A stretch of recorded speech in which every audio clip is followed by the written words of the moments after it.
శ్రీదేవి భాగవతం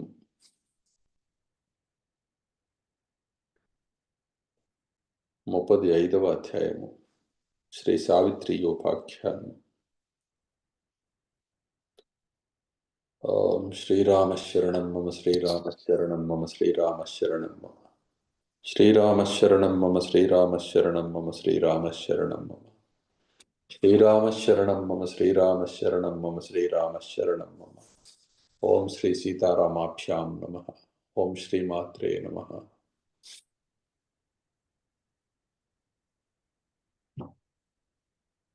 శ్రీనిధి సుసంగ చదవండి. జై శ్రీరామ్ స్వామి. జై శ్రీరామ్ స్వామి. ఓం శ్రీ గురు పరమాత్మనే నమః. ఓం శ్రీరామ శరణం మమ శ్రీరామ శరణం మమ శ్రీరామ శరణం మమ. ఓం శ్రీమాత్రే నమః.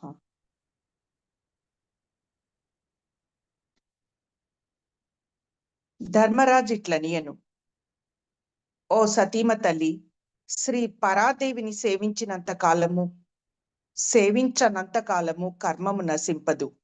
మంచి పనుల వలన సుకృతము, చెడు పనుల వలన నరకము కలుగును. ఓ పతివ్రత, వ్యభిచారిణి చేతి అన్నము తిని దాని వలపు పొంగులో తగులుకొన్నవాడు కాలసూత్ర నరక యాతనలుందును. అతడందు 100 ఏడులు యాతనలు పొంది పిదప రోగిగా పుట్టి తరువాత శుద్ధాత్ముడగు ద్విజుడగును. ఒక పతి కలది పతివ్రత, 2 కూడునది కులట, 3 వెంటబోవునది దర్శిని, 4 లెక్క చేయక వలచునది పుంశ్చలి, 5 పొందునది వేశ్య, 7 లేక 8 మెండగాండ్రతో సయ్యాటలాడునది పుంగి, అంతకు మిక్కిలిగా లెక్కలేనంత మందితో తమిదీరక వదలనిది మహావేశ్య. ఆమె ఏ జాతిదైనను తాకరానిదే అగును. కులట, దర్శిని, పుంశలి, పుంగి, వేశ్య, మహావేశ్య అను వారిలో ఎవరిని కూడినను విప్రుడు మత్స్యోదమున తప్పక బాధలు పడును.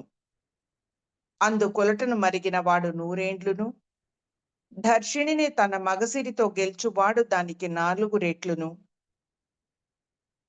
పుంశ్చలి వెంచని వలపు కౌగిళ్లలో సొక్కినవాడు దానికి 6 రెట్లును, వేశ్యకాంత వలపుటూయల లూగినవాడు దానికి 8 రెట్లును, పొంగి కవ్వింపులకు కాలుదువువాడు 10 రెట్లునైన ఏండ్లును దానిలో వసించును. వలపు రేగిన మహావేశ్యతో శృంగార రాజ్యమేలు మొనగాడు దానికి 10 ఇంతలుగా అందు యాతనలందును. అతడచట యమదూతలు పెట్టు బాధలు పడుచుండును. కులటగామి తిత్తిరి పక్షిగా, దర్శినిని గూడిన వాడు కాకిగా, వేశ్యగామి తోడేలుగను, పుంశ్చలిగామి కోయిలగాను, పుంగిగామి పందిగా 7 జన్మల వరకు భారతమున పుట్టుచుండును. ఇక మహావేశ్యను మరిగిన సుందరాంగుడు తుదకు బూరుగు చెట్టుగా పుట్టును. సూర్య చంద్ర గ్రహణములంద అజ్ఞానముతో అన్నము తినువాడు అన్నము మెతుకులు ఎన్ని గలవు అన్ని ఏండ్లు నరుంతుది నరకమున గూలును. ఆ తర్వాత అతడు ఉదర వ్యాధిచే పీడితుడుగా జన్మించును. ఆ పిమ్మటనతడు గుల్మరోగిగా, కుంటిగా, పండ్లు లేనివాడుగా పుట్టి తర్వాత శుచి కాగలడు. ఒకనికిచ్చెదనన కన్యను ఇంకొకనికిచ్చి పెళ్లి చేసినవాడు పాంసుకుండమునందుండి దానినే తినుచు 100 ఏండ్లు దానిలో నుండును. కన్యా ద్రవ్యం అపహరించువాడు 100 ఏండ్ల వరకును దుమ్ము కొట్టుకొనగా బాణశయ్యపై నుండి యమదూతల చేత బాధలు పడుచుండును. విప్రుడైన వాడు పార్థివ శివలింగమును భక్తితో పూజించినచో అతడు మహాశివునకు చేసిన పాపము వలన దారుణమైన శూలప్రోత నరకమున 100 ఏడులుండి తర్వాత 7 జన్మలు శ్వాపదముగా పుట్టును. పిమ్మట 7 జన్మలు పూజారిగా పుట్టి తర్వాత పవిత్రుడగును. ఎవడు విప్రుని నీచముగా చూచునో కంపింప చేయునో ఆ విప్రుని రోమములెన్నో అన్ని సంవత్సరములు అతడు ప్రకంపన నరకమున యాతనలు అనుభవించును. తన స్వామిని గ్రుడ్లెర్ర చేసి తీవ్రముగా చూచున్నది, వికటముగా లెక్క చేయక తన పతితో మాట్లాడునది, ఉల్ముఖ నరకమున యమకింకరుల చేత బాధలు పడును. భటులు ఆమె నోట మండెడు కొరవులుంతురు. ఆమెకెన్ని వెంట్రుకలు కలవో అన్ని వత్సరములు ఆమెను యమదూతలు కొట్టి బాధలు పెట్టుదరు. పిదప 7 జన్మలు విధవగా నగుచుండును. ఆమె వ్యాధి పీడతో వైధవ్యముంది పిదప పవిత్రురాలగును. శూద్రుని వలచి వలపించుకున్న బ్రాహ్మణి అంధకూప నరకమందు దుఃఖములందును. ఆమె అందు రేబవళ్లను క్రాగిన మలము తినుచు పెనుచీకటిలో సంతాపమందుచు నా దూతల చేత దండింపబడుచుండెను.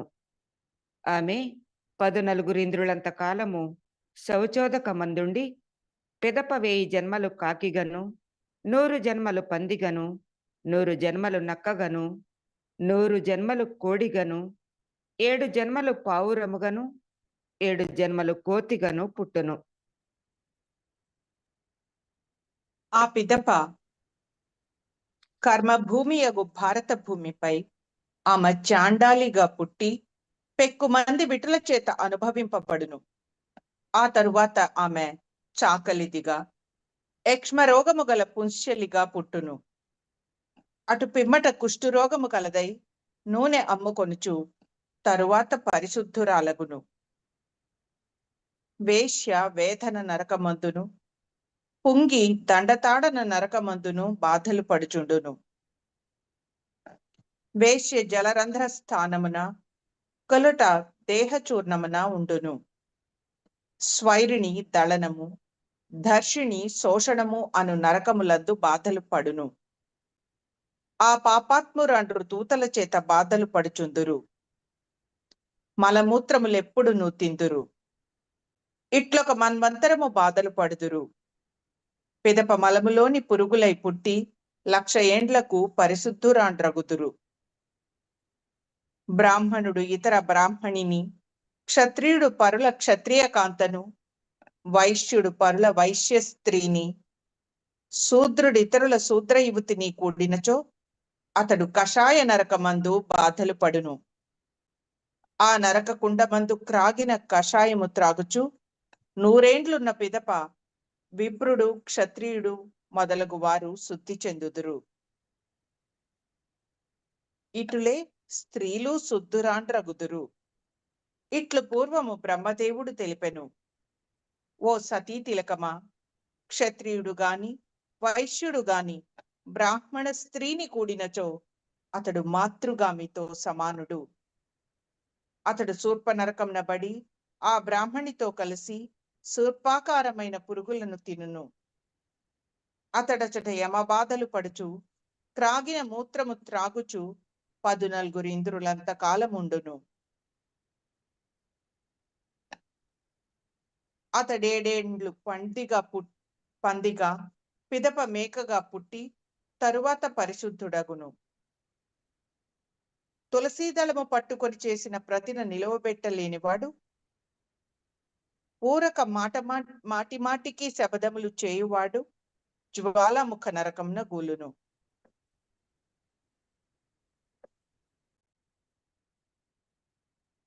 గంగాజలము చేత నుంచుకొని చేసిన ప్రతిన నిలవబెట్టలేనివాడు సాలగ్రామమును కాని దేవతామూర్తిని కాని చేతబట్టుకొని ప్రతిన చేసి నిలువబెట్టలేని వాడును జ్వాలాముఖ నరకమునందు యాతనలు పొందును. ఒకని చేతిలో కుడిచేయి వేసి మాట ఇచ్చి నిలువబెట్టుకొనలేని వాడును దేవాలయమున చేసిన ప్రతిజ్ఞ నెరవేర్చని వాడును జ్వాలాముఖ నరకమందు కూలును. విప్రుని కాని ఆవును గాని తాకి ప్రతిజ్ఞ చేసి నిలువబెట్టుకొనలేని వాడును జ్వాలాముఖమున పడును.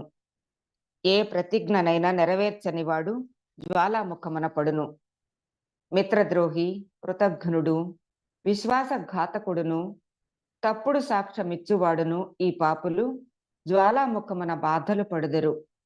అచ్చట వీరందరును 14 ఇంద్రులంత కాలము వసించి కష్టముల పాలగుదురు. యమభటులు వారిని నిప్పులతో కాల్చి కొట్టుదురు. తులసి దళమును పట్టుకొని చేసిన శపథము నెరవేర్చలేని వాడు చండాలుడుగా 7 జన్మలెత్తి తుదకు పవిత్రుడగును. గంగా జలమును తాకి చేసిన ప్రతిజ్ఞ నెరవేర్చని వాడు 5 జన్మలు యవనుడుగా పుట్టి పిమ్మట పరిశుద్ధుడు కాగలడు. ఓ సుందరి, సాలగ్రామ శిలను తాకి ఇచ్చిన మాటను తప్పినవాడు మలములోని పురుగుగా 7 జన్మలెత్తి తర్వాత శుచియగును. దేవతా విగ్రహమును తాకి పలికిన మాట చెల్లింపనివాడు గృహస్థునింట 7 జన్మలు పురుగై పుట్టి తరువాత శుచియగును. తన కుడి చేతిని ఇతరుల చేత నుంచి మాట ఇచ్చి తప్పినవాడు పాముగా 7 జన్మలు దాల్చును. అతడు పెదప బ్రాహ్మణ జన్మమెత్తిన తర్వాత శుచియగును. దేవుని గుడిలో ముత్యావాదము చేసిన వాడు 7 జన్మలు పూజారిగా పుట్టును. విప్రుని తాకి మాట ఇచ్చి నిలవబెట్టుకోలేని వాడు వ్యాఘ్రమై పుట్టి తర్వాత మూగగా 3 జన్మలు చెవిటిగా పుట్టును. అతడు భార్య, బంధువులు, వంశము లేనివాడుగా పుట్టి పిదప శుచియగును. మిత్రద్రోహి ముంగిసగను, కృతఘ్నుడు గండకముగను పుట్టును. విశ్వాసఘాతకుడు 7 జన్మలు భారతదేశమునందు వ్యాఘ్రముగను, తప్పుడు చెప్పువాడు 7 జన్మలు కప్పగను పుట్టును. అతడు తనకు ముందు వెనుకనున్న 7 తరాల వారిని చంపును. నిత్య క్రియలు జరుపుకొనని విప్రుడు జడత్వమొందును. వేదవాక్యమందు నమ్మిక లేని వాడును, మెల్లమెల్లగా నవ్వువాడును, వ్రతోపవాసములు చేయని వాడును, మంచి మాటలు పెడచెవిని పెట్టువాడును, 100 ఏండ్లు పొగ పీల్చుకొను ధూమ్రాంత నరకమందు కూలుదురు. వారు 100 జన్మలు వరుసగా నీటి జంతువులై పుట్టుదురు. పిదపవారు పెక్కు విధముల చేపలుగా పుట్టి తరువాత శుద్ధి చెందుదురు. దేవ బ్రాహ్మణుల ధర్మమును పరిహసించువాడు తనకు ముందు వెనుకలనున్న 10 తరాల వారిని నరకమున పడవేయును. వాడు చీకటి పొగతో నిండిన ధూమ్రాంధ నరకమున పలు యాతనలు అనుభవించును. అచట అతడు పొగగాలి పీల్చుకొనుచు పొగతో 4 గింతలు బాధలు పడుచునుండును. తరువాత అతడు భారత భూమిపై ఎలుకగా 7 జన్మలు పుట్టును. ఆ తరువాత అతడు పెక్కు విధముల పక్షులగును పురుగులగును పుట్టి పుట్టి తరువాత చెట్లుగా పశువులుగా పుట్టి పుట్టి మానవుడై శుద్ధి చెందును. జ్యోతిషము వృత్తిగను, వైద్యము వృత్తిగను, లక్క, ఇనుము, రసవస్తువుల వ్యాపారము చేయుచును బ్రతుకు విప్రుడు పాముల చేత చుట్టబడి నాగవేష్ట నరక యాతనలొందును. అచట తనకెన్ని రోమములు గలవో అన్ని ఏండ్లచట వసించును. అతడు పిమ్మట పెక్కు పక్షుల జన్మలు దాల్చి తరువాత మానవ జన్మమెత్తును. ఆ పిదప లెక్కలు వ్రాయు వాడుగను 7 జన్మలు వైద్యుడగను పుట్టును. అతడు గోవులు కాయువాడు, కర్మకారుడు, రంగులద్దువాడుగా పుట్టి తరువాత శుద్ధుడగును. ఓ పతివ్రత, ఈ ప్రకారముగా నీకు ప్రసిద్ధములైన నరకకుండముల గూర్చి తెలిపితిని. అచట ఇతర నరకకుండములు ముఖ్యములు కానివి నీచమైనవెన్నియో కలవు. పాపాత్ములు వానిలో పడి తమ పాప ఫలములు అనుభవింతురు. వారు పెక్కు జన్మలు దాల్తురు. నీవింకను ఏమి వినదలుతువో తెలుపుము. ఓం. ఇది శ్రీ దేవి భాగవత మహాపురాణమందలి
శ్రాద్ధ దినము. ఈ నాళ్లలో వస్త్రములను క్షారముతో నుతుకువాడు దాని దారములు ఎన్ని గలవో అన్ని ఏండ్లు క్షారకుండమున పడును అని అన్నారు స్వామి. ఈ ఆదివారము, అమావాస్య, సంక్రాంతి, శ్రాద్ధ దినము వాళ్ళు ఈ వస్త్రములు క్షారముతో అంటే అర్థం కాలేదు. చౌడు పెట్టుతూ ఉంటారు. చౌడా స్వామి, చౌడు పెట్టుతూ ఉంటారు పూర్వం దాన్ని. ఇప్పుడు దాన్ని మీరు సర్ఫ్ అంటున్నారు. డిటర్జెంట్ పౌడర్స్, డిటర్జెంట్ సోప్స్ వాటిని వాడకూడదు. ఇంకా ఆహలేదు ఊహలేదు, దొరికిపోయాం అందరూ. అంతేనా స్వామి? మరి కాదా ఏంటి? ఆదివారాలు ఉతక్కుండా ఉండేవాళ్ళు ఎవరు? మొత్తం చాకరేవంతా ఆదివారమే కదా అందరికి. అవును స్వామి. మరి జాబ్స్ చేసుకునే వాళ్ళు వాళ్ళకి ఆ సమయం ఖాళీగా ఉన్న సమయాల్లోనే పనులు చేసుకుంటారు. మరి మనం నిత్య క్షారమే కదా మనం వాడుతూ ఉన్నది. అవును స్వామి. పూర్వకాలంలో అంటే దగ్గరలో ఉండే ఏర్లలో, వాగుల్లో, కొండ కాలువల్లో బట్టలు ఉతుక్కునేవాళ్ళు. నీళ్లు శుభ్రంగా ఉండేవి కాబట్టి. ఆ ఉతుక్కునే క్రమంలో కొంతకాలానికి నీరు కాగిపెట్టినట్లుగా అయిపోతే దానికి చౌడు పెట్టేవాళ్ళు తెలుపు రావడం కోసం. ఆ కుంటలు అవి ఉండేవి, ఆ తొట్లు చౌడు పెట్టడానికి వీలుగా. ఆ చౌట్లో దీన్ని కాసేపు నానబెట్టి ఉతికి మళ్ళీ శుభ్రం చేసేవాడు. ఇప్పుడు రోజు అదేగా చేస్తున్నాం. అవును స్వామి. మనకు ఆదివారం ఏముంది లెక్క? అమావాస్య అనే లెక్కే ఉంది, సంక్రాంతి లెక్కే ఉంది, శ్రాద్ధ దినం లెక్కే ఉంది. అన్ని రోజుల్లో చేస్తున్నాం కదా పనులన్నీ. అవును స్వామి. కాబట్టి అది చేయకూడదని చెప్పారు, కానీ జరిగిపోతుంది. అది సంగతి. నెక్స్ట్ స్వామి, అదే అధ్యాయంలో స్వామి 43 నుంచి 56 శ్లోకాల్లో ఇచ్చారు స్వామి. మొదటి లైన్లో క్షౌరము చేయించుకున్నవాడు శుభకర్మలన్నిట అనర్హుడు, అపవిత్రుడు అని అన్నారు స్వామి. అంటే ఆ రోజైనా, లేకపోతే అసలు క్షౌరమే చేయించుకోకూడదా స్వామి? పైన వాక్యానికి కంటిన్యూషన్ ఇది. అంతకుముందు పేరాలో పై పేరాలో ఏముంది? వ్రతోపవాసములందును శ్రాద్ధ దినములందును. అంటే అయ్యప్ప స్వామి దీక్ష తీసుకున్నారు, అందుకే కదా గడ్డం, మీసం, జుట్టు కట్ చేయకుండా ఉంచుతారు. అవును స్వామి.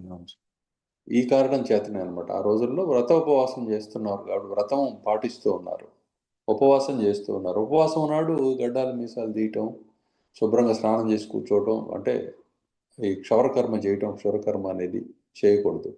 అలానే ఈరోజు శ్రాద్ధ దినము, అంటే తన ఇంట్లోనే కానీ, బంధువుల ఇంట్లోనే కానీ, గోత్రికుల ఇంట్లో కానీ శ్రాద్ధము. ఆనాడు తాను క్షౌరం చేయకూడదు. శుభ్రంగా క్షౌరం చేయటం, లేకపోతే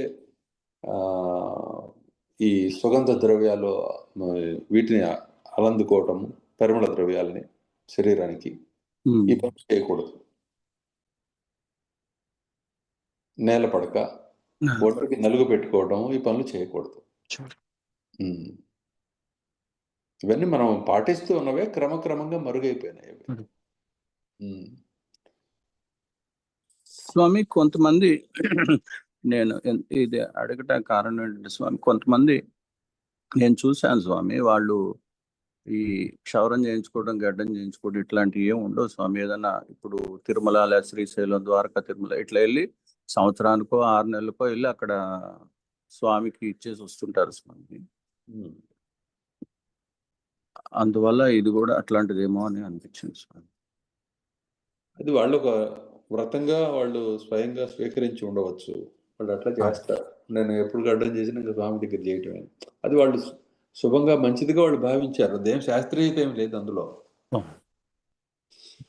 వాళ్ళలా భావన చేసి చేస్తూ ఉన్నారు. రకరకాలుగా ఉంటాయి కదా ఈ పోకళ్ళన్నీ కూడా. అందులో అది ఒక భాగం. అంటే మొక్కు అంటారు వాళ్ళు. ప్రతి సంవత్సరం మొక్కుంటారు. మొక్కులో ఉన్నారు కాబట్టి తీరు. ఇంతకుముందు నీకు గుర్తుందో లేదో, ఎవరైనా జుట్టు పెంచినా, గడ్డాలు పెంచినా ఏంటబ్బా ఏం మొక్క అని అడుగుతారు. ఏంటి విశేషం అంటారు. ఏ కారణం చేత నువ్వు గడ్డం పెంచావు అంటారు. అవును స్వామి. సో కారణం లేకుండా గడ్డాలు మీసాలు పెంచడం అనేది కూడా కరెక్ట్ కాదు. కరెక్ట్ కాదు. దానికి ఏదో ఉంటుంది, ఒక వ్రతమో, ఉపవాసం, ఇదో దీక్ష. లేదు ఇళ్లలో ఏమైనా జరిగితే మాసికాలు అటువంటివి ఉంటాయి కదా, ఉంటాయి స్వామి. వాటికి కారణంగాని ఏదో కారణం చేత వాళ్ళు ఆ రోజు క్షురకర్మను వదిలేస్తారు అనమాట. దాన్ని బట్టి ఇతరులు గుర్తించగలుగుతారు పూర్వం ఏనన్నా ఏంటి విషయం అని. ఈరోజు మా ఇంట్లో ఇదండి, మా అమ్మగారు ఆబ్దికమనో, మా అమ్మమ్మ గారు, నాయనమ్మ గారిదనో ఏదో చెప్తారు, తండ్రిదనో తాతగారిదనో ఏదో చెప్తారు. చెప్పి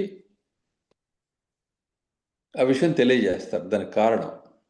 అలా కాకుండా వాడు పెంచుతున్నాడంటే వాడు శ్రద్ధను కోల్పోయాడని అర్థం జీవితం మీద. అర్థమైందా? అర్థమైంది.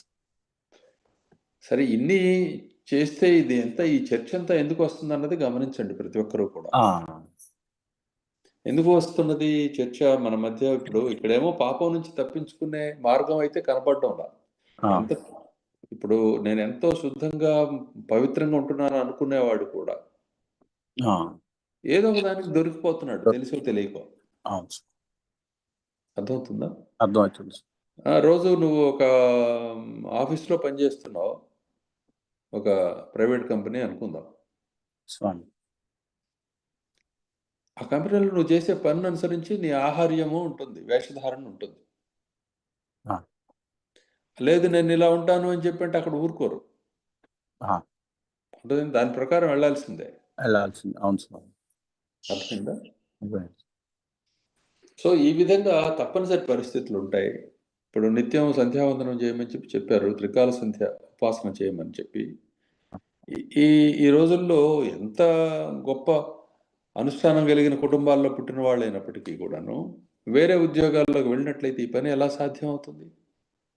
కష్టం, కుదరదు. నువ్వు అకస్మాత్తుగా ఏదో మీటింగ్లో, బోర్డు మీటింగ్లో దేంట్లోనే ఉండి నేను ఇప్పుడు సంధ్యావందనం చేసుకోవాలి, కాస్త పక్కకుండా అంటే ఎవడు వింటాడు మాట అక్కడ?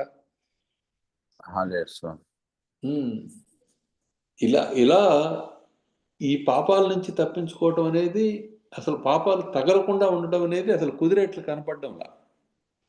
ఇక్కడేమిటి, చూపులోను ఈ పంచేంద్రియాలతో చేసే సమస్తమైన వ్యవహారాల విషయాలన్నిటిలోనే పాపాలు వస్తున్నాయి. అంటే దేహధారణ చేయటంతో పాపాలు క్రమేస్తూ ఉన్నాయి. మరి వీటి నుంచి బయటపడడం ఎట్లా? ఇది కదా మనం తెలుసుకోవాల్సింది.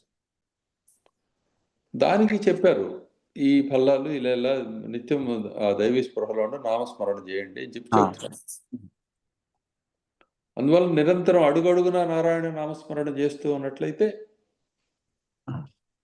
ఎప్పటికి పాపం అప్పుడే పోతుంది, పూర్వజన్మలవి కూడా పోతాయి, ఇక ఉండదు అని చెప్పి చెబుతున్నారు. కాబట్టి నిత్యము దైవీ స్పృహలో ఉండేవాడు దేహభావాన్ని అధిగమించి క్రమంగా ఆత్మ స్థితి ఏదైతే ఉందో, వాస్తవం ఏదైతే ఉందో దాన్ని సాధిస్తాడు క్రమంగా. ఇది పద్ధతి. ఇంద్రియ లోలత్వం లేకుండా ఉండేవాడు ఎవడుంటాడు? దేహం అనేది వచ్చిన తర్వాత పంచేంద్రియాలలో దానికి తోడుగా ఉన్న వాటన్నిటికీ రాజై ఉన్న మనస్సు 6వ ఇంద్రియం, వీటికి సంబంధించి ఏదో ఒక దోషం జరుగుతూనే ఉంటుంది. ఒకడికి తిండి పిచ్చి, ఒకటికి కీర్తి పిచ్చి, అది మానసికమైనది. మరొకటికి ఇంకొక పిచ్చి, ఏదో చూస్తూ ఉంటాడు ఎప్పుడు, మరొకటి ఇంకోటి. కానీ వీటికి మళ్ళీ విహిత నిషిద్ధ కాలాలు అనేవి ఉన్నాయి కదా. నిషిద్ధ కాలంలో ఆ పనులు చేసినట్లయితే ఈ పాపం అంటుకుంటూ ఉంది. తినకూడని వస్తువులు తింటే కూడా పాపం వస్తూ ఉన్నది, రోగ రూపంలో వస్తుంది అది. ఓకే, తినకూడని చోట ఒకడికి పెట్టకుండా తింటున్నా ఇన్ని రకాలుగా ఉంది. అలానే దైవ నివేదన లేకుండా తింటున్నట్లయితే వస్తుంది. నువ్వు ఎవడు దైవ నివేదన చేసి తింటున్నాడు, ఎంతమంది తింటున్నారు? అర్థమవుతుంది. కాబట్టి దేహదారుడు ఎవడు అయిన వాడు ఎవడు కూడాను కలియుగంలో పాపం నుంచి తప్పించుకోవడానికి కుదరదు. ముఖ్యంగా కలియుగం అని చెప్తున్నది అందుకే. కాబట్టి చేయవలసింది ఏమిటి? ముందు నుంచి చెప్తున్నాను మీకు నేను, ఇది ఈ నరక వర్ణన, ఈ పాపాలు పుణ్యాలు అనే వీటి గురించి చెప్పడం అనే దానికి వర్ణనకు ముందే తొలినాళ్లలోనే చెప్పాను మీకు నేను. దేహదారులు పాపం నుంచి తప్పించుకోలేరు ఏ విధంగానూ కూడా. వాడు ఇష్టపూర్వకంగా కానీ, లేకపోతే తెలివితో ఉండి కానీ, లేకుండా కానీ పాపానికి గురవుతూనే ఉన్నాడు. కాబట్టి బయటపడే మార్గం ఏంటంటే తానేమిటో తెలుసుకోవటం తప్ప మరొక మార్గం లేదు. కాబట్టి పరబ్రహ్మోపాసన తప్ప మరొకటి లేదు. ఆ పరబ్రహ్మయ్యే నారాయణుడు, ఆయన నామస్మరణ, ఆయనయే మహాదేవుడు, ఆయన నామస్మరణ, ఆయనయే ఆ ముగ్గురు దేవులు, వారి నామస్మరణ, వారి స్మరణ, వారి గురించి తెలుసుకోవటము, ఈ జీవితం వారికి అంకితం చేయటము అనే మార్గం ద్వారా తప్ప మరొక విధంగా పాపాన్ని తరించలేరు, భరించలేరు. రెండు ఉన్నాయి కదా. కాబట్టి మానవ జన్మ అంటూ ఒకటి దొరికింది కాబట్టి ఆలంబన చాలు. వర్ణం ఏదైనా, కులం ఏదైనా, ప్రాంతం ఏదైనా, భాష ఏదైనా, ఏది ఎలా అయినా ఉండవచ్చు కాక దైవీ స్పృహలో ఆ మార్గంలో వెళుతూ జీవితాన్ని చాలా సామాన్యంగా హాయిగా గడుపుకుంటూ ఎంత ధనమైనా సంపాదించుగాక, ఎంత ఐశ్వర్యాన్ని సంపాదించుగాక, దానినంతా కూడాను చక్కని దైవ కార్యంలో వినియోగిస్తూ, అంటే తోటి జీవులు, అంటే మానవులే కాకుండా సమస్తమైన జీవుల యొక్క ఉపకారానికి ఉపకరిస్తూ, అట్లనే దేవీ దేవతల రూపంలో పరమాత్మని, పరబ్రహ్మాన్ని ఉపాసిస్తూ, వారి పూజలు గావిస్తూ, ఎంత ఎరుక కలిగి ఉందో అంత ఎరుకలో శాస్త్రాన్ని పాటిస్తూ ముందుకు సాగటం ఏదైతే ఉందో అది జీవితం. క్లియర్? నేను దేహాన్ని అని చెప్పి, నేను ఫలాని వాడిని, నేను ఈ దేహాన్ని ఈ పుట్టుక పుట్టాను అని చెప్పి అనుకుంటున్న వాడు ఎవడు కూడాను పాపం నుంచి బయటపడే అవకాశం లేదు. అది ఏ యుగంలో అయినా సరే, కలియుగంలోనే కాదు, ఏ యుగంలో అయినా సరే అలా భావన చేసిన వాడు పాపం నుంచి బయటపడే అవకాశం లేదు. ఎందుకంటే వాడి భావనయే పాపమైన భావన కాబట్టి ఇక పాపం అంటకుండా ఉండదు. ఈ శరీరం నేను అనుకునేవాడు పాపియే కదా. కాదు, విషయం ఏమిటో అన్వేషిస్తూ తెలుసుకున్నవాడు బ్రాహ్మణుడు అవుతూ ఉన్నాడు, బ్రహ్మచారి అవుతూ ఉన్నాడు. కాబట్టి తాను ఫలానా అని చెప్పి ఎరిగి ఉండి ఆ విధంగా వర్తిస్తున్న వాడికి ఇబ్బంది ఏం లేదు, ఏ విధంగా వర్తించినా. ఎందువల్ల? అతడికి అన్యం తోచటం లేదు కాబట్టి. నేను ఫలానా అని చెప్పి నిర్ణయం చేసి ఆ సంగతి నీకు తెలుస్తూ ఉన్నా కూడా నువ్వు వేరే వేరే వ్యవహారాల్లోకి వెళ్ళినట్లయితే, ఆయా వ్యవహారాలు చేస్తున్నట్లయితే, నీవు ఎరుక కలిగి ఉండినా, ఎరుక లేకుండా ఉండినా, రెండు సందర్భాల్లో కూడాను ఏదో ఒకటి ఇచ్చి కూర్చుంటాను ఉంటుంది. అర్థమైందా? అది సంగతి. నెక్స్ట్. జై శ్రీరామ్ స్వామి. జై సద్గురు రామ్ స్వామి.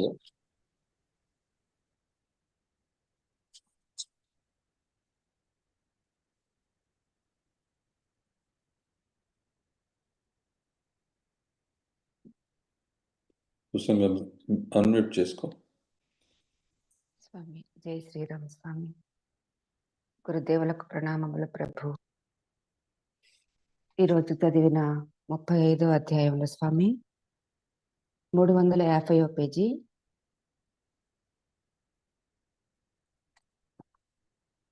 ఉమ్, 4వ లైన్ స్వామి. పారాగ్రాఫ్ లో ఉమ్, 14 నుంచి 24 ఉన్న శ్లోకాల్లో స్వామి. విప్రుడైన వాడు పార్థివ శివలింగమును భక్తితో పూజించినచో అతడు శివునకు చేసిన పాపము వలన దారుణమైన శూలప్రోత నరకమున 100 ఏడులుండి తర్వాత 7 జన్మలు శ్వాపదముగా పుట్టును అని చెప్పారు స్వామి. పార్థివ శివలింగమును భక్తితో పూజించినచో ఈ పాపం రావటం ఏంటో, ఈ పార్థివ శివలింగము విప్రుడైన వాడు భక్తితోటి పూజించితే ఈ పాపం ఎందుకు వస్తుందో, ఈ పూజ ఏంటో అర్థం కాలేదు స్వామి. ఇది ప్రింట్ తప్పుపడింది. స్వామి పార్థివ శివలింగము అంటే మట్టితో చేసింది అని అర్థం. స్వామి మట్టితోటి లింగాన్ని తయారు చేసుకొని అప్పటికప్పుడు పూజ చేసి, అంటే స్వామిని ఆవాహన చేసి అందులోకి స్వామి పూజ గావించిన తర్వాత చివరికి స్వామికి ఉద్వాసన పలికి పూజ ముగిస్తారు. ఇది చాలా అత్యుత్తమమైన పూజగా చెప్పబడింది. వాస్తవానికి ఇక్కడ ప్రింట్ మిస్టేక్ వల్ల అది పూర్తిగా మారిపోయింది అర్థం. ఇక్కడ స్వామి శ్లోకంలోకి వెళితే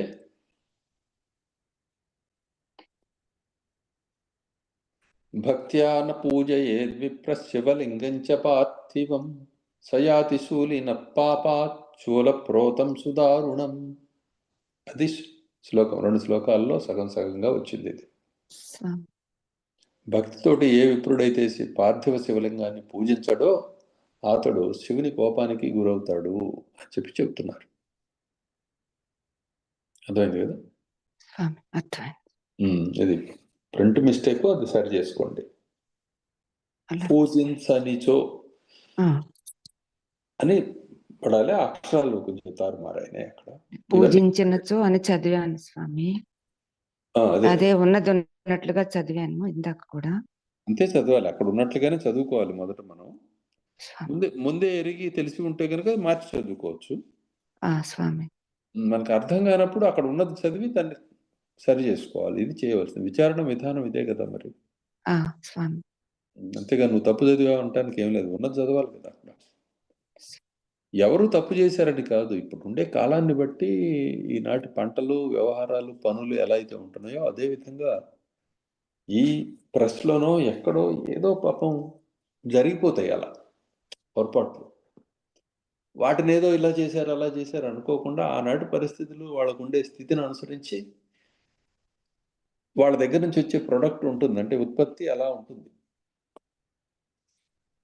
మనమే సరి చేసుకోవాలి. ఎక్కడికక్కడ ఎవరి జీవితాన్ని వాళ్ళు సరి చేసుకుంటున్నారా లేదా, అది మనమే సరి చేసుకోవాలి. నెక్స్ట్. జై శ్రీరామ్ స్వామి. జై శ్రీరామ్ స్వామి.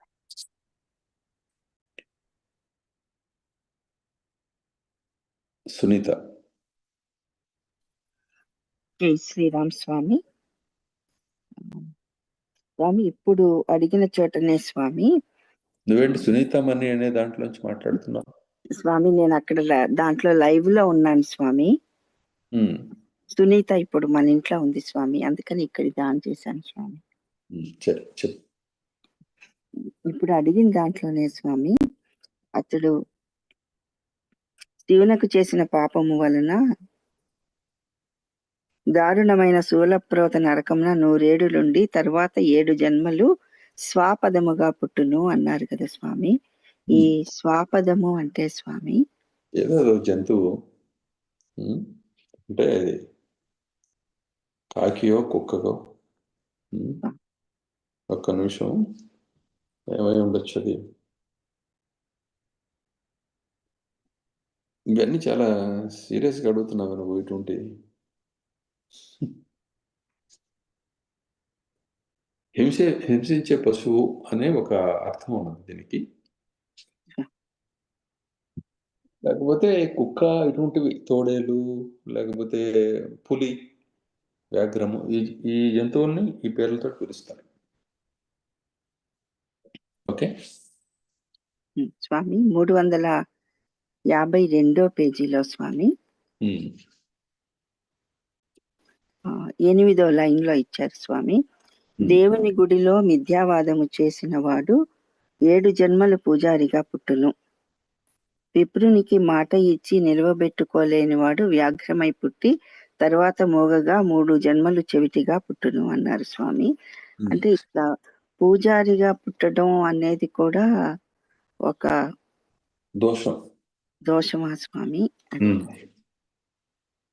అంటే ఆ పూజారిగా పుట్టి అతనికి అవకాశం వస్తుందన్నమాట. ఏంటి అటువంటి పనులు చేయకుండా ఉండటానికి, అటువంటి వాటికి కూట సాక్ష్యాలు చెప్పకుండా, ఈ శబ్దాలు చేయించడం, ఇటువంటి పనుల్లో ఉండకుండా తాను నివారించుకోవడానికి, అలానే నిరంతర నామస్మరణ అటువంటి వాటిలో ఉండటానికి. కానీ పూజారులు స్వయంగా వాళ్ళు నామస్మరణ చేయరు కదా. ప్రొద్దుటే మా అందరూ ఆఫీసులకు వెళ్ళినట్లే వాళ్ళు కూడా ఆ కార్యాలయానికి వెళ్తారు. దేవాలయం అనే కార్యాలయానికి వెళ్ళి అక్కడ పూజ చేస్తారు. వాళ్ళకి రావాల్సిన ఏదైతే ఉందో దాన్ని పుచ్చుకొని దక్షిణ లేకపోతే జీతమును ఏదైనా దాంతో మా పని పూర్తయింది అని అనుకుంటారు. కానీ స్వయంగా తమ కోసం వాళ్ళు ఏమి పూజ చేసుకుంటున్నారు అనే దాన్ని అనుసరించి వాళ్ళ ఉన్నతి ఉంటుందన్నమాట. అలానే కొంతమంది మనకి ఈ యజ్ఞకర్మలు అవి చేయటానికి వచ్చేవాళ్ళు ఉంటారు కదా, యాజకులు. వాళ్ళు మనం చెప్తూ వింటాం, ఏమండి నా ఇంకా కాలేదండి నా ఉపాసన అని చెప్పి, నేను చేసుకొని ఒక 10 నిమిషాల్లో మొదలెడతానని చెప్పి ఆ ప్రక్కనే కూర్చొని వాళ్ళు చేయవలసినవి, వాళ్ళు స్వయంగా చేసుకోవాల్సినవి చేసుకొని మరీ పూజ మొదలు పెట్టడం కూడా మనం చూస్తున్నాం కదా. సో ఆ విధంగా ఉంటుంది. ఈ పూజారి అనే ఆయనకి ఏంటంటే ఎప్పుడు ధనచింత ఉంటుంది.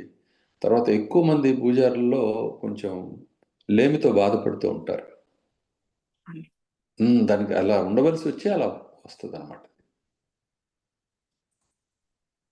మంచివాళ్ళు కావచ్చు, కులాలు ఉత్తమమైనవి కావచ్చు, కానీ అటువంటి కార్యక్రమాల్లోకి వెళ్తారు. దాంట్లోనే వాళ్ళు ఉంటూ ఉండటం వల్ల ఆ 2-3 స్తోత్రాలు, ఒక 5, 10, 15 ఆ స్తోత్రాల వరకే వాళ్ళకి తెలుసు, కానీ జ్ఞానం ఉండదు. చాలా దీనావస్థలో ఉంటారు. గమనించుంటావు నువ్వు ఇటువంటి వాళ్ళని. అదే కారణం ఏంటంటే పూర్వకర్మలు అలా వచ్చినాయి. కానీ ఇప్పుడు తాను ఉన్న ప్రదేశం ఏమో అత్యుత్తమమైన కర్మ చేసుకోవడానికి అనువైన ప్రదేశం, కానీ ఆ పనిలో ఉండలేడు. అది ప్రాబ్లం. అది సంగతి. క్లియర్ కావాలి స్వామి. అంటే ఇవన్నీ నేను ఫలానా ఇన్ని పాపాలు చేశానా అని చెప్పి నీకు అనిపించింది అనుకో, నువ్వు పాపం నుంచి తప్పించుకోలేవు. ఎందుకు అలా అంటే నువ్వు ఒక మనిషిగా నువ్వు విశ్వసిస్తూ ఉన్నావు కాబట్టి. ఇది మనిషి అనేది అనుభవం మాత్రమే, ప్రస్తుతానికి పూర్వకర్మ అనుభవం మాత్రమే మానవ అనుభవం. ఆ మానవుల్లో అనేక వర్ణాలు, 4 వర్ణాలు, 4 ఆశ్రమాలు, అనేక ఉపజాతులు, జీవన విధానాలు ఎన్నో ఉన్నాయి అనంతంగా. వీటిల్లో దేన్ని నేను అని చెప్పి నువ్వు అనుకున్నా నువ్వు పాపి అయిపోతావు. అర్థమవుతుందా? పాపి అని బైబిల్ అంతా చెప్తూ ఉంటుంది. ఏంటి పాపులు అంటారేంటి వీళ్ళందరినీ అని చెప్పి అందరికి సందేహం, వీళ్ళకి తెలియదేమోనని. వాడు దేహభావంతో ఉంటున్నాడు కాబట్టి వాడు పాపి అయిపోయాడు అంతే. వాడు దాని నుంచి తప్పించుకోలేడు. అర్థమవుతుందా? మరి ఇక్కడ కూడా అవేగా చెప్తున్నారు. ఇప్పుడు యమధర్మరాజు ఆయన చెప్తున్న ఈ విషయం అంతా ఎలా ఉంది? అసలు ఎవడైనా ఈ పాపాల్లో వచ్చి తప్పించుకోగలడా? ఎలా కుదురుతుంది? ఒకటి పోతే మరొకటి వస్తుంది. ఈ నిరంతరం ఈ శాస్త్రం, ఇప్పుడు కనుక మనం రాజకీయాలు మాట్లాడుకుంటున్నట్లే పొద్దున్న లేస్తే అందరిళ్లలో రాజకీయాలు మాట్లాడుతుంటారు కదా. ఆ ఛానల్స్ చూడండి ఎంత ఇది ఉందో, పాపులారిటీ. ఎందువల్ల? అందరికి మనసుల్లోకి అది వచ్చి చేరిపోయింది. అదే మాట్లాడుకోవటం అయిపోతూ ఉంది. అలానే కొంచెం పుణ్యవంతమైన పుణ్యజీవనం గడపాలి, పాపానికి దూరంగా ఉండాలని కోరుకునేవాడికి నిరంతరము భయమే. ఎప్పుడు ఉలికి పడుతూ ఉండటమే. ఎటునుంచి ఇప్పుడు పక్షి గనక చిన్న చప్పుడైనా ఎటునుంచి ఏమొస్తుందో అని చటుక్కున ఎగిరిపోవటానికి సిద్ధమవుతున్నట్లుగా స్వామి. ఈ మానవుడు కూడా తన జీవితంలో ప్రతి క్షణం కూడా పొరపాటు జరగకుండా చాలా ఆలంకతోటి ఉండాలి, జాగరూకతతోటి ఉండాలి. ఇది సాధ్యం అవుతుందా? కష్టం ఎక్కడో స్వామి. ఎక్కడో చోట పొరపాటు పడతారు కదా. అవును స్వామి. ఒకటి కాకపోతే ఇంకోటి వస్తుంది కదా. ఇప్పుడు ఒకేసారి చాలా ముఖ్యులు, పూజ్యులు అయిన అతిథులు మన ఇంటికి వచ్చేసారనుకో, వాళ్ళలో వాళ్ళకి పడదనుకో, స్వామి. నీ పరిస్థితి ఏంటి చెప్పు? నలుగురు అతిథులు వచ్చారు, స్వామి. వాళ్ళల్లో వాళ్ళకి ససేమిరా పడదు, నీకు అందరూ పూజ్యులే, ఉమ్. ఏం చేస్తావు? అది ఈ జీవితం అంటే ఇది ఉపమానం సుమా. అర్థమైంది స్వామి. మరి ఒకళ్ళ వైపు చూస్తే మిగతా ముగ్గురికి కోపం వస్తుంది. ఒకరికి ముందు అర్ఘ్యం ఇస్తే, పాద్యం ఇస్తే తక్కిన ముగ్గురికి మేము తక్కువ అతని కంటే అని చెప్పి అంటారు. ఎవరికి ఇచ్చినా ప్రాబ్లమే. ఏం చేస్తావు? అలా ఉంది. కాల సంబంధమైన పాపాలు ఉన్నాయి, దేహ సంబంధమైన సంబంధమైన పాపాలు ఉన్నాయి. అంటే రిలేషన్స్, బంధుత్వాలు, వీటికి సంబంధమైన పాపాలు ఉన్నాయి. వర్ణ సంబంధమైనవి ఉన్నాయి, ఆశ్రమ సంబంధమైనవి ఉన్నాయి, ఐశ్వర్య సంబంధమైనవి ఉన్నాయి, జ్ఞాన సంబంధమైనవి ఉన్నాయి. దేన్ని ఎలా నిర్ణయిస్తావు నువ్వు? దేని నుంచైనా ఎలా తప్పించుకోగలవు? కాల సంబంధమైన వాటిలో ఒక సమయంలో చేయవలసిన పని మరొకటి వచ్చి కూర్చుంటే కనుక నువ్వు దేన్ని ఎంచుకోవాలన్నది సందిగ్ధమే కదా. ఇటువంటి సందిగ్ధాలతో కొట్టుమిట్టాడేటప్పుడు జరిగేది ఏంటి? మరి యోగ వాసిష్టం ఎందుకు మొదలైంది? కారుణ్యుడనే ముని అలా మౌనంగా కూర్చొని ఉంటే తండ్రి గారు ప్రశ్నించడం జరిగింది కదా, ఏనైనా ఖాళీగా కూర్చున్నావు ఎందుకు? ఇలా అయితే సిద్ధి ఎలా పొందుతావు అని చెప్పి అడిగారు ఆయన. అప్పుడు ఆ సందర్భంలోనే కదా ఆయన చెప్పింది, ఇన్ని రకాలుగా ఉంటే నేను దేన్ని పాటించాలి, ఏమిటి పరిస్థితి, ఈ వేదాన్ని నేను విశ్వసించాలా వద్దా, ఏం జరుగుతూ ఉన్నది ఇక్కడ? కాబట్టి ఈ సంశయమైన స్థితిలో పని చేసినా కూడా పాడైపోద్దని చెబుతున్నారు. కాబట్టి నేను తూష్ణీం భావాన్ని వహించి ఉన్నాను తండ్రి అని చెప్పారు ఆయన. తూష్ణీం భావము అంటే ఉదాసీనత్వం, అంటే దేని మీద ఆసక్తి లేకుండా ఏం చేయాలో తోచక ఆగిపోయి ఉండటాన్ని తూష్ణీం భావం, మౌనం వహించడాన్ని అంటాం. ఓకే, అన్నప్పుడు తండ్రి గారు ఆయనకి ఇంత పెద్ద కథని చెప్పారు. నాకు ఒక విషయం తెలుసు, అది చెప్తాను, దాన్ని బట్టి నువ్వే ఎలా దాంట్లో నీకు ఏమన్నా మార్గం దొరికితే నిర్ణయించుకో అని చెప్పి తత్వజ్ఞానాన్ని బోధించారు. ఏమిటా తత్వజ్ఞానం? నాయన, దేవుడికి ఒక్కడికే అస్తిత్వం ఉన్నది, ఇంకొకడు ఎవ్వడు లేడు దేవుడు తప్ప, దీన్ని బట్టి నువ్వు నిర్ణయించుకో అని చెప్పారు. ఇది ఆయన చెప్పింది. ఈ విషయాన్ని నేను చెప్పడం లేదు, ఎందుకల్లా తండ్రి చెప్పే మాట కొడుకు వినడం చాలా అరుదుగా జరుగుతుంది. తండ్రితో ఉండే చనువు వల్ల ఎప్పుడు చిన్న పెద్ద అన్నిటినీ చెబుతూ అన్నిటికీ సలహాలు ఇస్తుంటాడు తండ్రి గారు అని చెప్పి. తర్వాత ఆ మాట వినేటప్పుడు పాటించకపోతే తనలో కలుగుతున్న కోపం వల్ల తనలో కోపం కలుగుతూ ఉంటుంది తండ్రి చెప్పేటప్పుడు. వీటన్నిటి కారణం చేత అందరూ శ్రీరామచంద్రుడిలాగా ఉండలేరు కదా. సో ఈ కారణం చేత వీళ్ళందరూ కూడాను పాపానికి గురవుతూ ఉన్నారు. సో వీటన్నిటిని గుర్తుపెట్టుకొని దీని నుంచి తప్పించుకోవడం కుదరదనే సంగతిని గుర్తుపెట్టుకొని ఏమిటి మార్గం అంటే వాస్తవాన్ని తెలుసుకున్నట్లయితే అప్పుడు కర్మకే అస్తిత్వం లేదు కాబట్టి, అట్లానే బ్రహ్మదేవుని సంకల్పంతో నువ్వు ఏకమైపోయావు కాబట్టి నీ ఆలోచనలో ఎట్టి పరిస్థితుల్లో వేరే రకంగా రావటమే ఉండదు. సర్వం స్వరూపం, కాలస్వరూపుడు తానే, వర్ణస్వరూపుడు తానే, ఆశ్రమ స్వరూపుడు తానే, రూపుడు అరూపుడు తానే, మూర్తి అమూర్తి తానే అనే విషయం తనకు ఎప్పుడైతే అర్థమవుతుందో అప్పుడు ఎట్టి పాపం అంటని వాడవుతాడు. అలా కాకుండా నేను ఫలానా, మీరు ఫలానా, మాకు మీకు వియ్యం లేకపోతే కయ్యం అనే భ్రాంతి ఉండదు. క్లియరా? క్లియర్గా ఉంది స్వామి. ఉమ్. జై శ్రీరామ్ స్వామి. కాబట్టి నిత్యము కూడా హరే రామ హరే రామ శ్రీరామ శరణం మమ ఇలా ఈ మహామంత్రాల్ని అలా ఉపాసన చేస్తూ జ్ఞాన విచారణ సాగిస్తూ, అంటే ఆత్మతత్వ విచారణ, ఆత్మ యొక్క వాస్తవ స్వరూపం ఏమిటి అంటే నేను ఎవరిని అని అనుకోవడం అనమాట. ఇది ఆత్మ యొక్క వాస్తవ స్వరూపం అంటే ఆత్మ అంటే నేను అని అర్థం, లేకపోతే సారము వాస్తవము అని అర్థం. ఆ వాస్తవం యొక్క స్వరూపం ఏమిటి, లేకపోతే నా యొక్క వాస్తవ స్వరూపం ఏమిటి అని విచారణ చేయటం ఏదైతే ఉందో అది జ్ఞాన విచారణ, తత్వ విచారణ, లేకపోతే ఆధ్యాత్మిక పుణ్య కార్యక్రమం అనమాట. అది జీవితానికి లక్ష్యం. అది ఇలా ఎవరైతే చేస్తూ ఉన్నారో వారు ఇప్పుడు యమధర్మరాజు చెప్పిన ఈ దుర్గతుల పాలు కాకుండా ఆయన ఉపదేశించిన విధంగా కృష్ణ భక్తులై, కృష్ణుడు అంటే ఎవరంటే భగవంతుడు అని చెప్పి గుర్తించండి. అది ద్వాపర యుగాంతంలో కనిపించిన అవతారమూర్తి కృష్ణుడా అంటే ఆయనయే అసలు దేవుడుగా తన వాస్తవ దీంట్లో ఉన్నప్పుడు ఎవరైతే ఉన్నారో పరబ్రహ్మము, ఆ పరబ్రహ్మాన్ని ఉపాసించడం ఏదైతే ఉందో అది అన్ని బాధల నుంచి రక్షిస్తుంది. కానీ లేకపోతే రక్షించడం కుదరదు, రక్షించుకోవటం అని చెప్పారు. ఇప్పుడు ఇక్కడ చెప్పిన వాటిల్లో అనేక ఉన్నాయి పంచేంద్రియాలకు సంబంధించి. వీటిలోంచి ఎవడు తప్పించుకోగలరు చెప్పండి మీరు? కుదిరే పనేనా? చిన్నతనం నుంచి లెక్క పెడుతున్నారు దీన్ని. 12 సంవత్సరాలు దాటిందంటే లెక్కలు వచ్చేస్తున్నాయి. 12 ఏళ్ల వరకు ఆ లెక్కలు వాళ్ళకి వర్తించవు.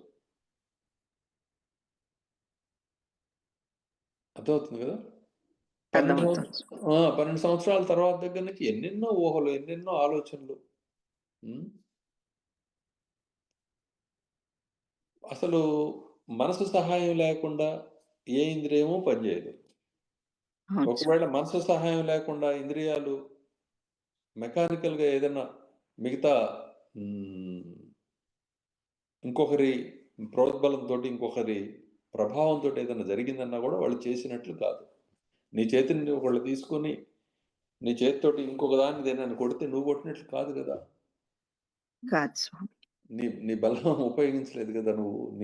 నీకు ఇంటెన్షన్ కూడా లేదు, నీకు ఆలోచన కూడా లేదు మనసులో ఇలా చేయాలని. కానీ ఎవరో నీ చేతితోటి ఇంకొక దాన్ని కొట్టారు. ఇది నా జీవితంలో జరిగింది ఒకసారి. అర్థమైందా? కొడితే వాళ్ళు కొట్టినట్టు కాదు కదా. అలానే మనసు సాయం లేకుండా ఇంద్రియం ఏదైనా ప్రవర్తించిందని చెప్పి అనుకున్నా కూడా అది ప్రవర్తించినట్లు కాదు. మనస సూక్ష్మమైనది, ఈశ్వరాంశమైనది. మనసు లోపల చేసే పాపాలు కూడా పాపాలుగా గణించబడుతూ ఉన్నాయి. మనసులో పాపం చేయకుండా ఉంటున్నవాడు ఎవడో చూపించండి నాకు. బయట కుదరని దాన్ని మనసులో భావన చేస్తున్నాడా లేదా? మరి మనసే కదా అసలుది. మెయిన్ ఇన్స్ట్రుమెంట్ మనసే కదా. కాబట్టి పాపం నుంచి ఎలా తప్పించుకుంటారు?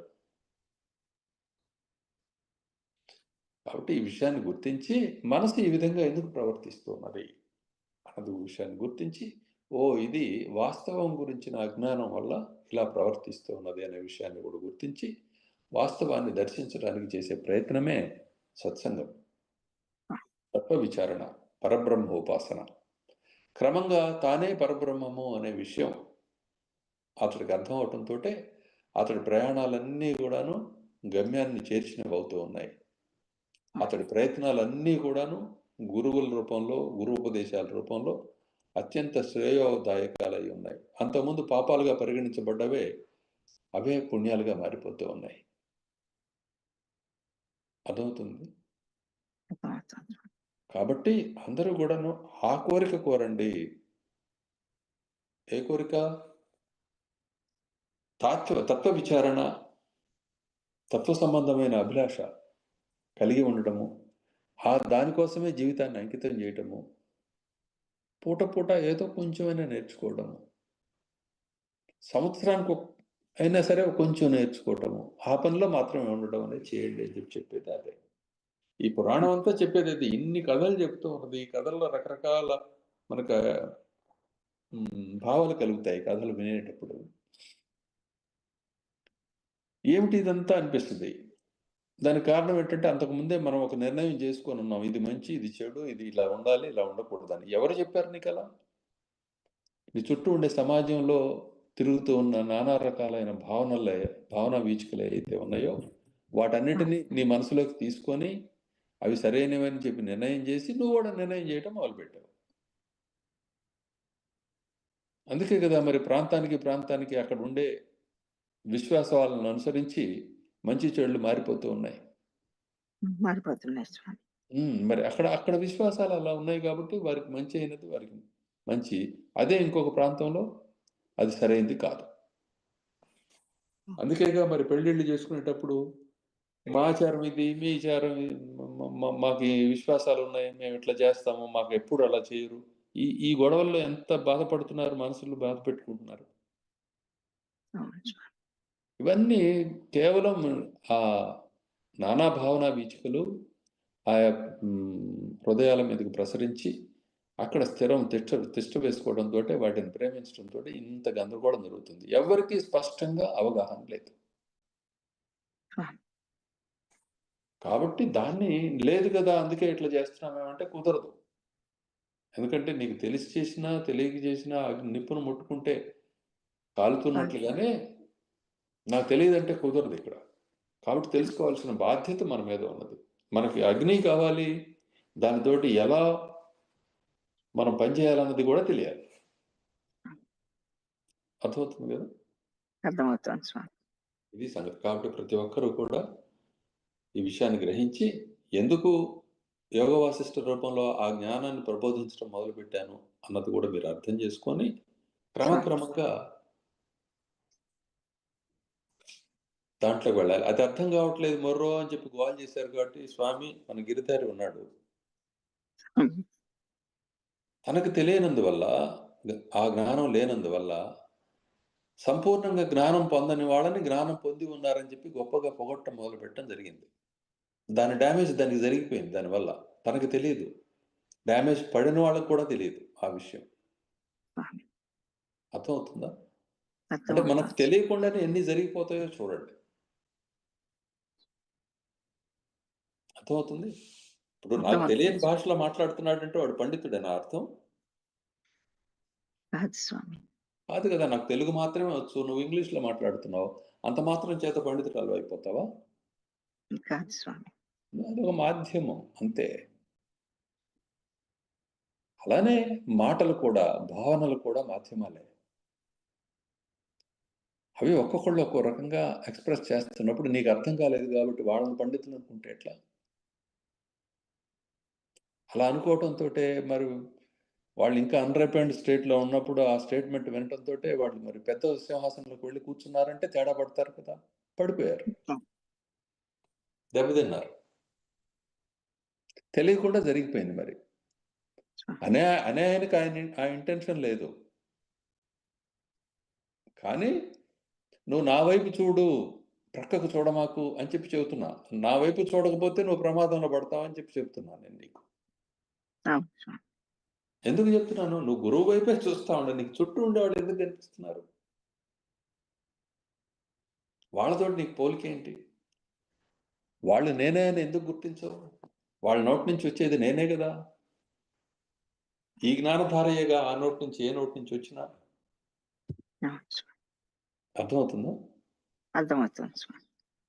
సో ఇలా జరుగుతూ ఉంటాయి కాబట్టి గమనించుకొని గురువు చేయిని పట్టుకొని, దేనికి పట్టుకుంటున్నావు ఆ చేతిని? ఈ మార్గంలోనే ఉండటానికి, వాస్తవాన్ని తెలుసుకోవడానికి స్వామి. వాస్తవాన్ని తెలుసుకోవడానికి గురువు చేతిని గ్రహిస్తున్నావు. నీ చేతిని స్వామికి ఇచ్చేస్తున్నావు, లేకపోతే ఆయన చేయిని నువ్వు పట్టుకున్నావు. ఇవి రెండు న్యాయాలు. నువ్వన్నా బలంగా పట్టుకొని ఉండాలి, లేకపోతే నిన్ను నువ్వు అప్పగించుకోనన్నా ఉండాలి. రెండిట్లో ఏది నప్పుతుందో ఒక్కొక్క కాలానికి ఒక్కొక్కటి నప్పుతుంది వాస్తవానికి. కానీ ముందు ఏది తీసుకున్నావో దాన్ని గట్టిగా ఉండాలి. అర్థమైందా? అర్థమైంది స్వామి. ఇలా చేసుకుంటూ ఉన్నప్పుడు ఆ గురువులు ఏం చెప్తారు? ఇదిగో ఈ మాటను విచారణ చేయి, ఇదిగో ఈ పని చేస్తూ ఉండు అనగానే క్రమక్రమంగా నీకు విషయం తేట తెల్లమవటం మొదలవుతుంది. స్వామి. ఇది సంగతి. సో మరి ఆ పుస్తకం చదువుకోవటమో లేకపోతే విచారణ చేయడమో మీరు చేసుకోక మాకెందుకు చెప్తున్నారు స్వామి అని ఒక ప్రశ్న వస్తుంది. అంతేగా? నాకు మీరు కనపడడం లేదు, నేనే కనిపిస్తున్నా. నా మనసులోని భావనలు మీరు. స్వామి. కాబట్టి నా భావనలు నేను సంస్కరించుకుంటూ ఉండటం అనేది నా పని కదా. అవును స్వామి. అనుమానం మనిషి తన మనసులో వచ్చే నానా భావాలని తీసివేసుకోవాల్సిన బాధ్యత అతని మీదే ఉంటుందా, ఎవరి మీద ఉంటుంది? అతని మీదే ఉంటుంది స్వామి. అలానే నాకు ఎవరెవరైతే సంప్రాప్తిస్తూ ఉన్నారో జీవిత రూపంలో వాళ్ళందరిలో ఉండే దుమ్ము దులిపేయటం అనేది నా పని. ఇది నా జీవితం, నా మనస్సు, ఇదంతా క్లియరా ఇప్పుడు? క్లియర్ స్వామి. ఇంకా అయితే ఇంత మాత్రం చేత అర్థమవుతుందని కాదు. దీన్ని మరి నా విషయంలో ఎట్లా నువ్వు దీన్ని తెలుసుకోవాలి. తెలుసుకోవటం కోసమే ఇదంతా చెప్పటం అవుతుంది. స్వామి. క్లియర్? క్లియర్ స్వామి.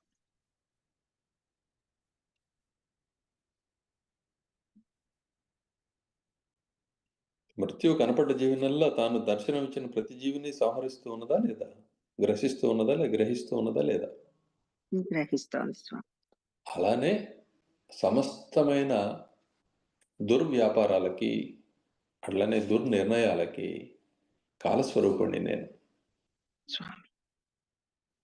ఆ విధంగా సమస్తమైన వాటిని శుద్ధం చేయటము, శుద్ధం చేసి నిలబెట్టడము బ్రహ్మభావంతో, ఇది నా పని. ఆ పనిలో ఉంటూ ఉండగా నీకు నేను అన్యుడిగా కనిపిస్తున్నాను కాబట్టి నేను గొప్పగానో లేకపోతే ఇంకో రకంగానో అనిపిస్తున్నది. కానీ నీకు నాకు అభేదం అనే విషయాన్ని తెలియజేయటం నా పని, తెలుసుకోవడం నీ పని. స్వామి. రెండు ఒకటేగా? రెండు ఒకటే స్వామి. అదే ఇది సంగతి. నెక్స్ట్ ఇంకెవరు ఉన్నారా అడిగేవాళ్ళు?